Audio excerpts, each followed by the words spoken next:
Hindi na bago sa atin ang mga katagang soulmate o mga taong itinakda para sa isang tao na makasama nito panghabang buhay. Pero gaano nga ba katotoo ang bagay na ito?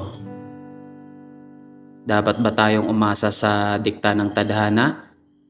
O kailangan ba tayo mismo ang gumawa ng paraan para mahanap natin ang inaasam nating forever? Kung ako po ang tatanungin ninyo ay naniniwala pa rin ako sa invisible string.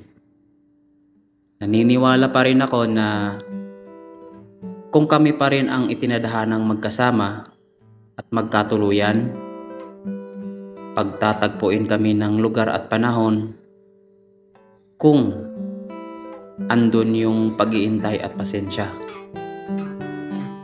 Pag-ibig ang sagot sa lahat.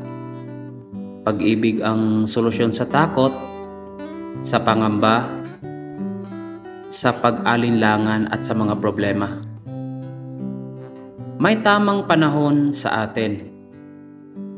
Kung tama naman ang taong iniintay natin sa tamang pag-ibig na ating inilaan.